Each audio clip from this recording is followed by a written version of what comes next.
You think loyalty means sticking with someone no matter what they do. You're wrong. That's not loyalty. That's codependency disguised as virtue. Real loyalty is conditional, selective, and earned.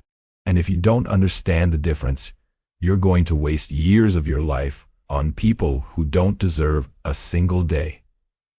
Here's what loyalty actually means in 7 minutes. Let's start with what loyalty is not. Loyalty is not staying with someone who disrespects you repeatedly. That's not loyalty. That's low self-esteem. Loyalty is not ignoring red flags because you've invested time. That's sunk cost fallacy, not commitment.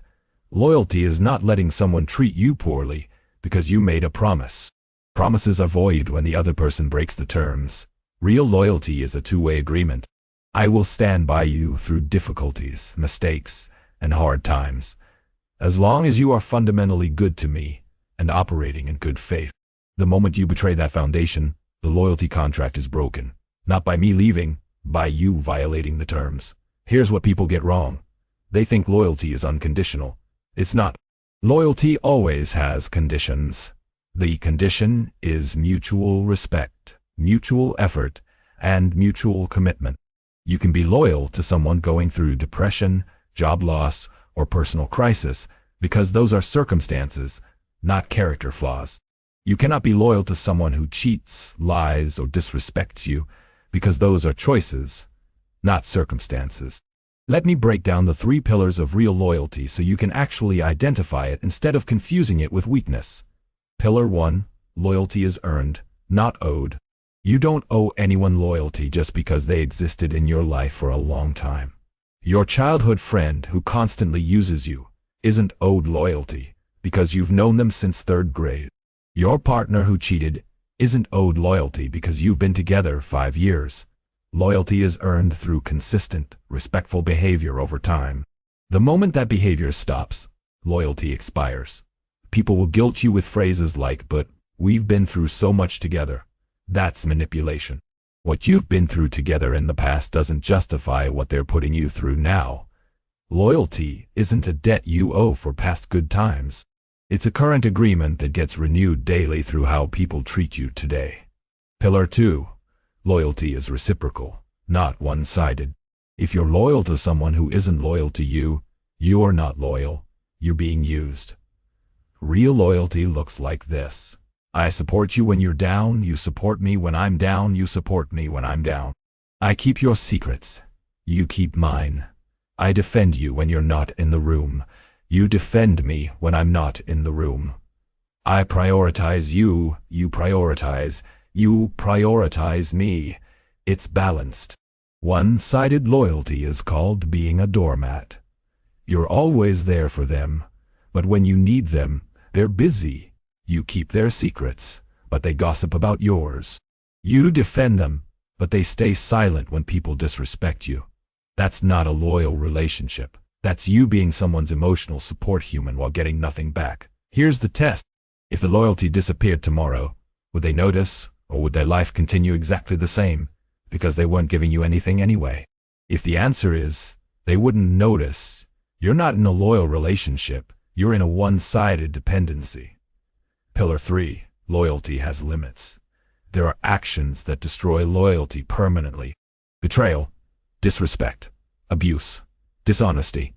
These aren't things you work through with loyalty. These are things that end loyalty. You don't stay loyal to someone who cheats and says it meant nothing. You don't stay loyal to someone who hits you and says they'll change. You don't stay loyal to someone who lies constantly and says they're working on it. Loyalty is not a shield people get to hide behind while they hurt you. The phrase, "I've always been loyal to you," is meaningless if you've been disloyal to yourself by staying. Loyalty to others should never come at the cost of loyalty to yourself. And loyalty to yourself means refusing to tolerate behavior that degrades you. Now here's where people really mess this up. They confuse loyalty with obligation. You feel obligated to stay because you said you would. You feel obligated to stay because they need you. You feel obligated to stay because leaving feels like giving up. None of that is loyalty. That's guilt, that's fear, that's ego. Real loyalty feels like choice, not trap. Ask yourself this. If the first had no history with this person, would I choose to build a relationship with them based on how they treat me now? If the answer is no, you're not staying out of loyalty. You're staying out of fear of starting over. There's a massive difference. Here's what loyalty actually looks like in practice. You have a friend going through a brutal divorce. They're a mess. They're calling you crying at 2 a.m. They can't function. You show up. You listen. You support them. That's loyalty. Why? Because they're going through a circumstance, not being a bad person. They've been good to you. They do the same for you. You're standing by them in hard times. Now imagine the same friend calls you at 2 a.m., drunk, screaming at you because you didn't answer earlier. This happens repeatedly. They take out their pain on you. They don't apologize. They expect you to absorb their chaos because you're loyal. That's not a loyalty situation. That's abuse disguised as need. Your loyalty doesn't require you to be someone's punching bag. Here's another example. Your partner loses their job. Money is tight. They're stressed, frustrated, maybe depressed. You stay, you support.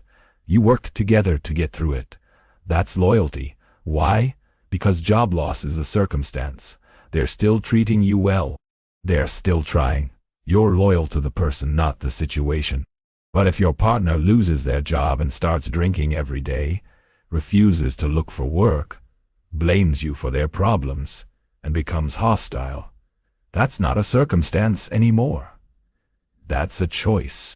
You don't owe loyalty to someone choosing to self-destruct and taking you down with them. The difference is simple. Circumstances are things happening to someone. Choices are things someone is doing. You can be loyal through circumstances. You can't be loyal through destructive choices. If someone is actively choosing to hurt you, hurt themselves, or destroy the relationship, your loyalty doesn't obligate you to go down with the ship. Here's the brutal truth most people avoid. Loyalty is a gift you give to people who've earned it and continue to earn it. The moment they stop earning it, the moment they violate the terms, you don't owe them anything. Walking away from someone who betrayed you isn't disloyalty. It's self-respect. People will call you disloyal for leaving. Let them. They're confusing loyalty with tolerance for mistreatment. You're not disloyal for refusing to be disrespected. You're not disloyal for having standards. You're not disloyal for choosing yourself over someone who chose themselves over you first. So here's how to actually practice real loyalty. Be loyal to people who are loyal to you. Stand by people going through hard circumstances, not people making bad choices repeatedly. Forgive mistakes, not patterns. Support someone's growth, not their dysfunction. And remember that loyalty to yourself comes before loyalty to anyone else. If someone isn't treating you with basic respect, basic honesty, and basic reciprocity, they haven't earned your loyalty. And giving loyalty to people who don't deserve it isn't noble. It's self-destructive. You're teaching people that betraying you has no consequences. You're training them that your boundaries don't matter.